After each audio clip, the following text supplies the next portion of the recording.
Et ça se passe toujours sur le stand de la Caisse d'épargne Île-de-France. Donc, bienvenue à ceux qui nous ont rejoints. On va continuer nos tables rondes sur l'économie circulaire alimentaire avec deux nouveaux invités. Olivier Tran, bonjour. Vous êtes fondateur de Biscornu et Mohamed Nabali, vous êtes fondateur de, alors on dit Novaedia et maire de l'île Saint-Denis. On va commencer par vous présenter. Chacun, vous allez vous présenter vous-même d'ailleurs et nous expliquer ce que vous faites.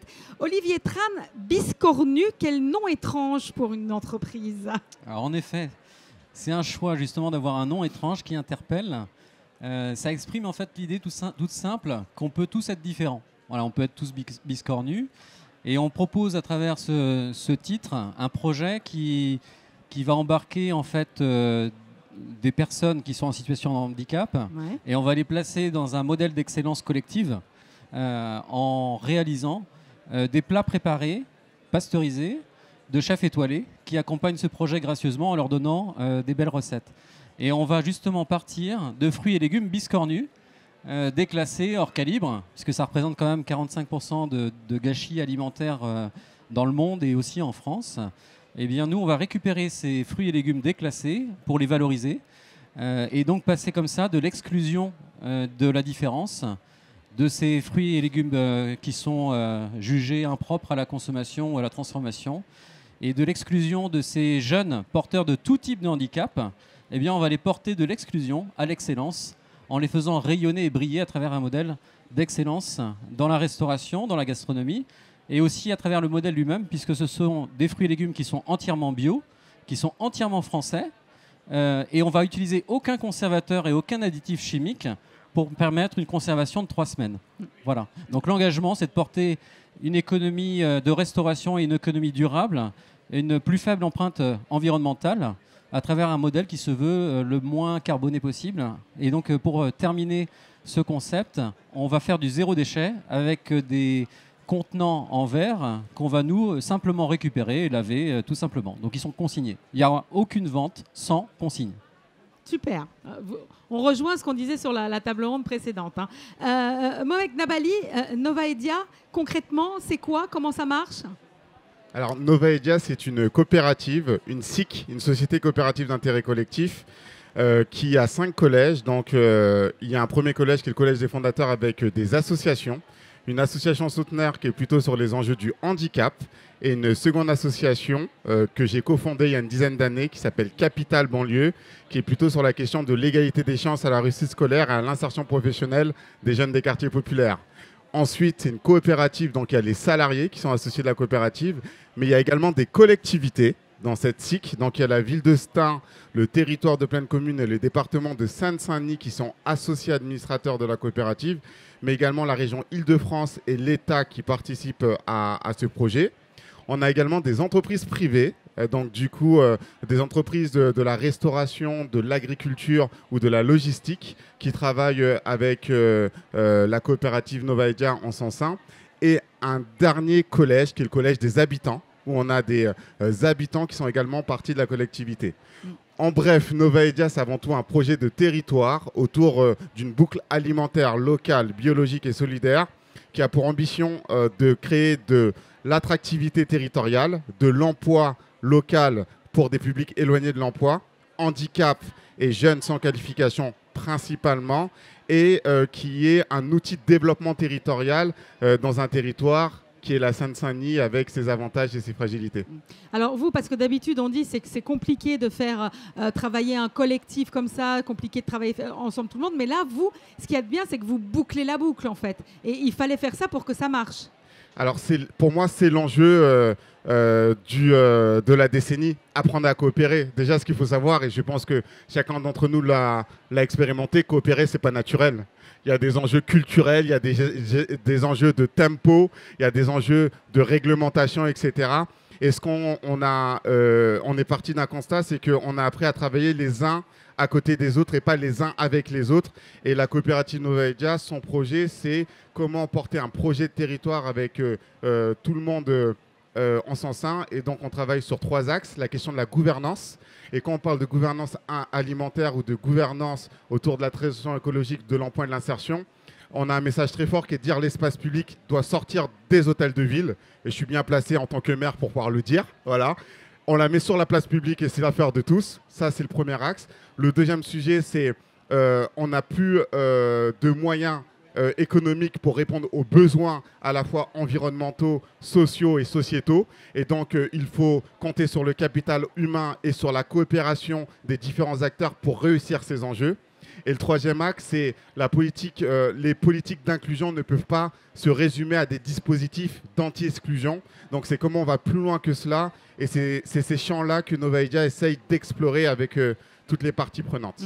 Avec Biscornu, en fait, vous êtes parti de votre expérience personnelle, je crois, parce que justement, vous aussi, vous cochez toutes les cases. Et c'était aussi une façon de reboucler la boucle. Oui, effectivement, l'histoire Biscornu, elle est née de mon fils Alexandre, qui est porteur de handicap. Donc il a 15 ans aujourd'hui. Il est porteur d'un autisme sévère. Donc mon fils Alexandre ne parle pas. Il n'écrit pas, il ne lit pas. Et ça fait 3 ans qu'il est à la maison sans possibilité d'apprentissage. Pas de place en institut, pas de place à l'école et pas d'avenir, en fait, tout simplement. Donc moi, j'ai quitté une carrière qui était assez confortable dans un grand groupe international pour me lancer dans cette voie de donner un avenir ou d'essayer de donner un avenir, de l'espoir en tout cas, à des enfants qui sont exclus de tout sentier d'apprentissage et puis de donner de l'espoir aussi aux familles. Donc un peu comme moi, en tant que papa, qui avait besoin d'espoir pour mes enfants. Alors c'est né de ce fils aîné, mais c'est aussi né de mes 2 autres enfants qui ont 13 ans et 9 ans et qui, eux, sont éco-anxieux, donc ils sont très inquiets par l'avenir.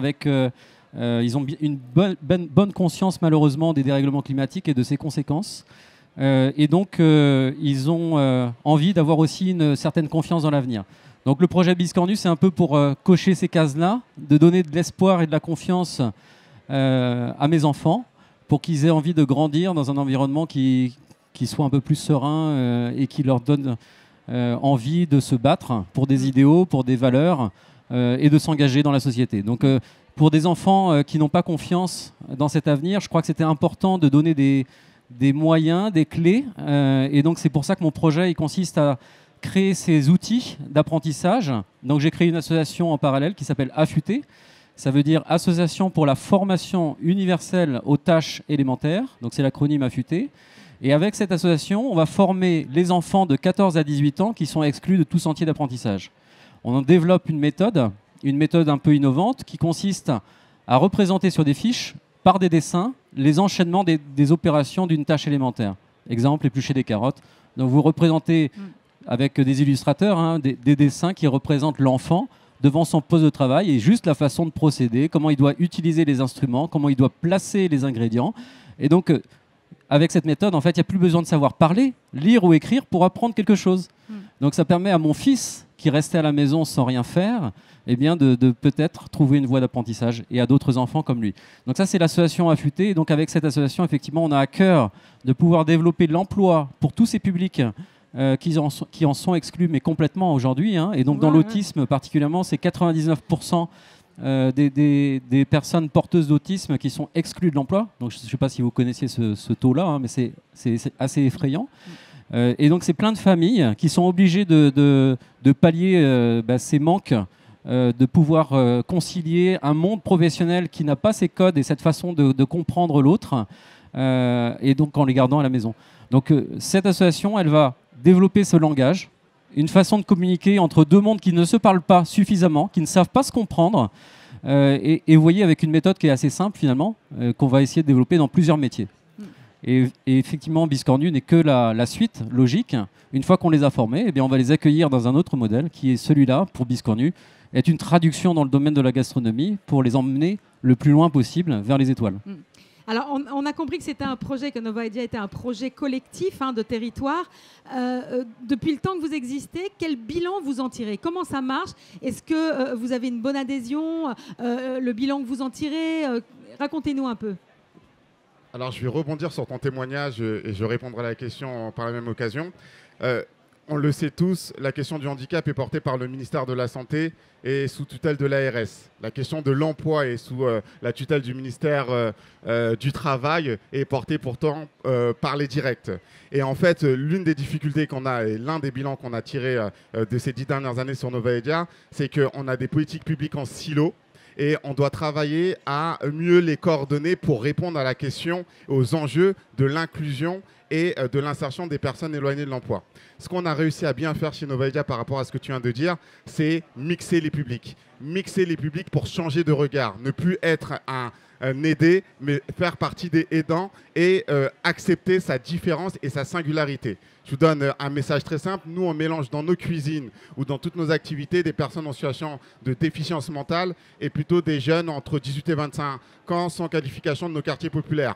Ça donne souvent des travailleurs en situation de handicap entre 30 et 45 ans qui disent à nos petits jeunes « Qu'est-ce que vous manquez de rigueur? Remettez-moi bien votre tablier, etc. » Et de l'autre côté, on a des travailleurs en situation de handicap qui ne savent pas lire et qui nous font des plateaux de cannelés où il y en a 20 au lieu de 50, mais qui affirment qu'il y en a 50.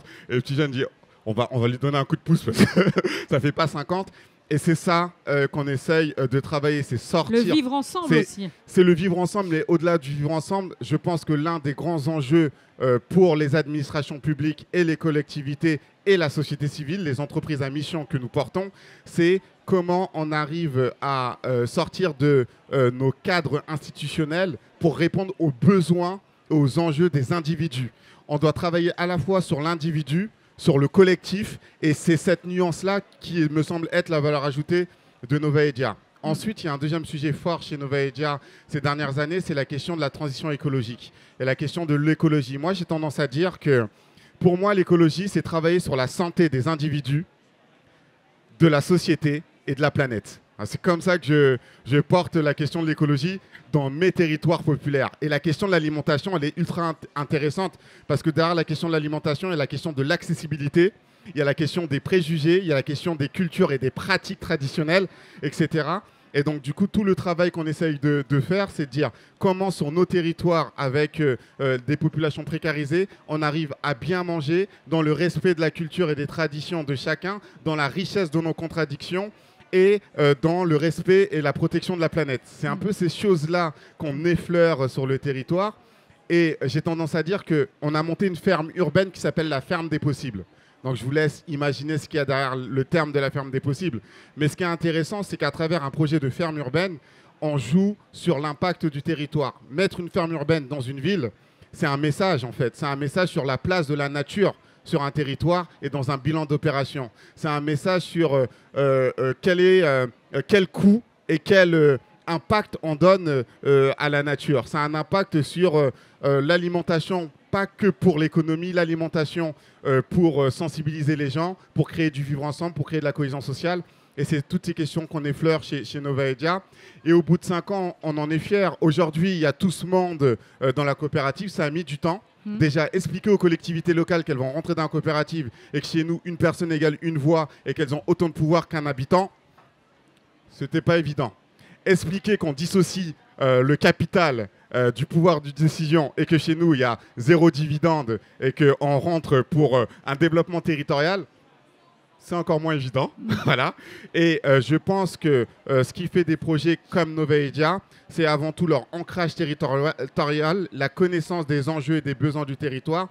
Et en vérité, je pense que notre valeur ajoutée, c'est la capacité à faire commun les projets de société et des territoires. C'est un peu ça notre stratégie et on a une volonté de d'essaimage dans d'autres territoires avec une approche qui est relativement simple.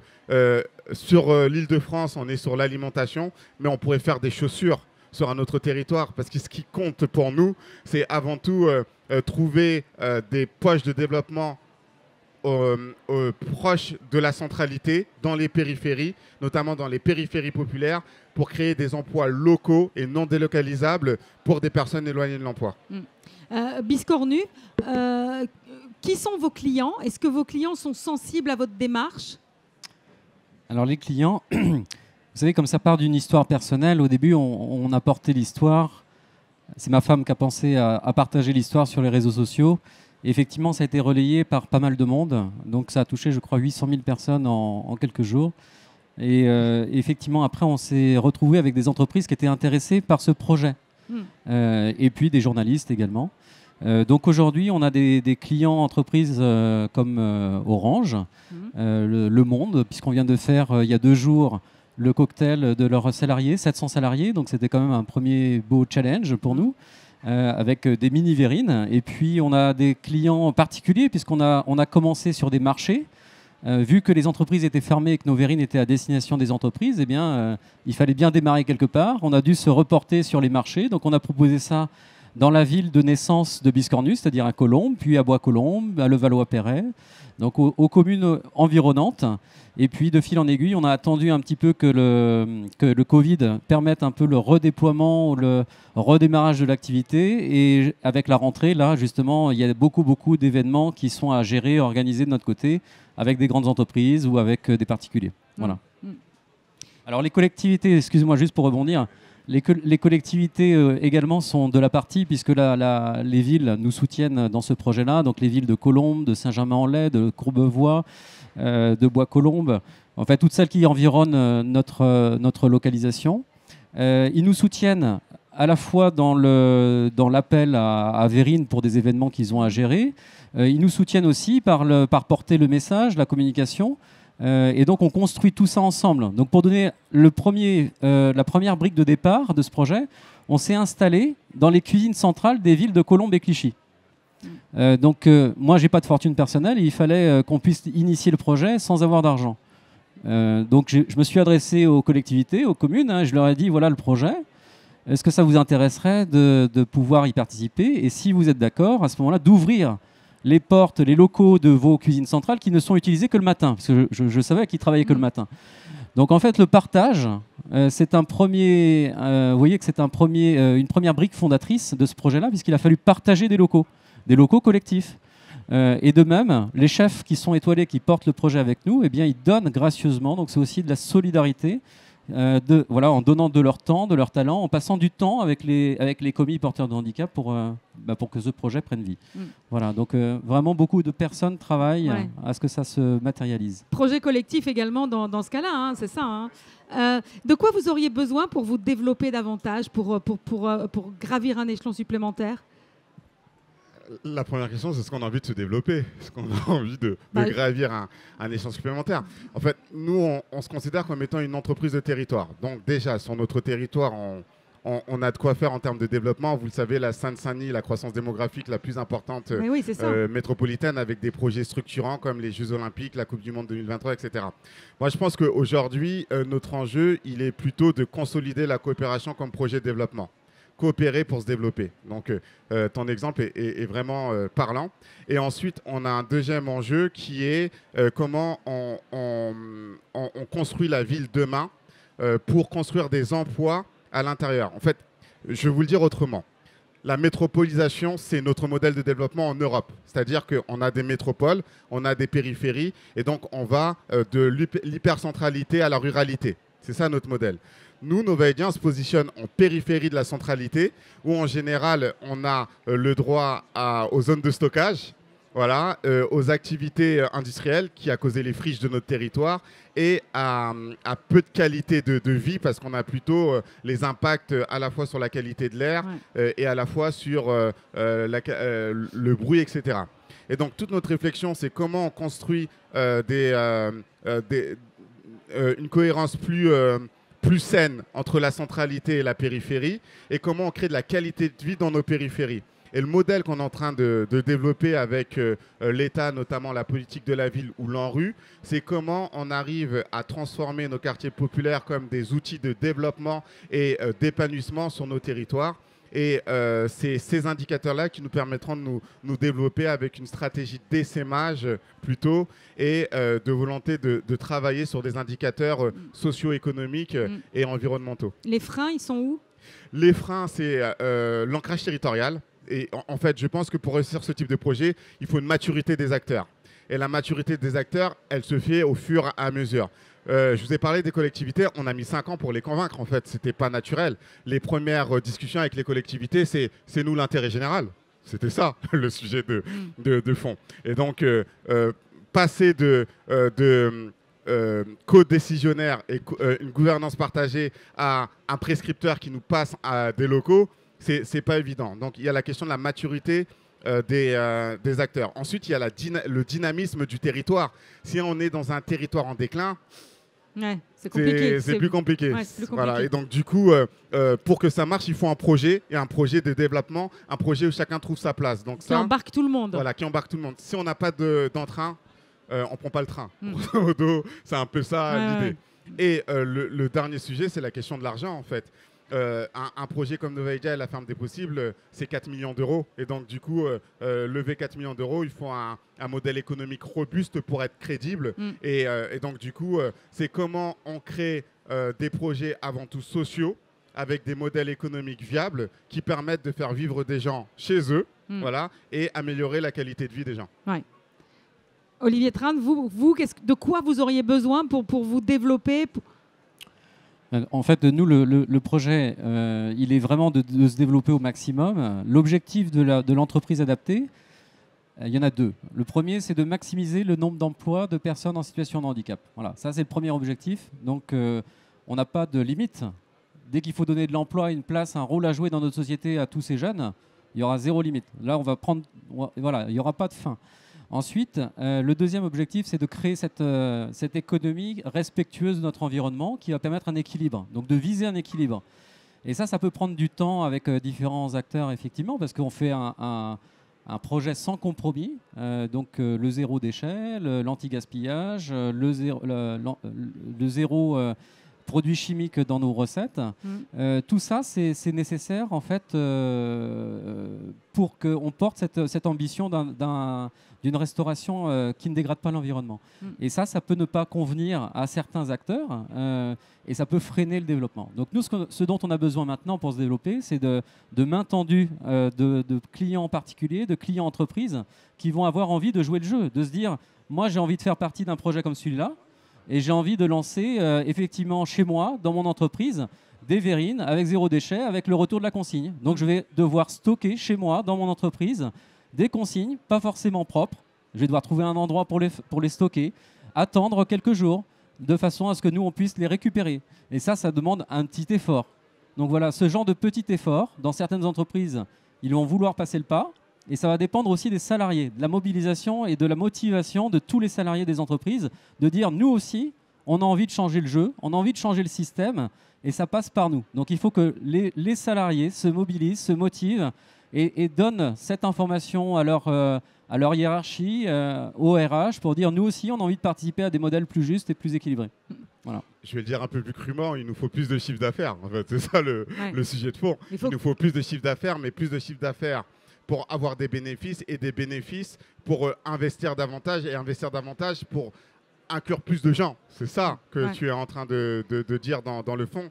Et peut-être juste un sujet par rapport à ça qui est fondamental, c'est qu'en fait, il y a une réglementation vis-à-vis de ça. Il y a l'article 15 et l'article 30 sur la question du handicap et de l'insertion qui sont moteurs pour avoir des structures comme nous qui existent et qui permettent d'avoir un attrait. Et je pense en creux, ce que j'entends dans ce que tu dis, c'est qu'il y a le secteur adapté ou le secteur de l'insertion qui est aujourd'hui considéré comme faisant partie de la RSE. Et je pense qu'on a envie de sortir de ça, en fait. On veut devenir plus que ce micro-secteur. Oui, il faut que la RSE, ça s'infuse partout. Voilà, voilà, et c'est ce que j'entends dans ce que tu dis, et tu as raison là-dessus. Mais ça doit être la norme, c'est le système. Le système, c'est un système vertueux, un système équilibré. Voilà, c'est ce qu'on vise. Merci à tous les deux d'avoir été avec nous. Nous, on va faire deux petites minutes de pause. On se retrouve à 15h pour une autre table ronde. Et cette fois-là, on va changer de thématique. On va parler de transition environnementale, toujours sur ce stand.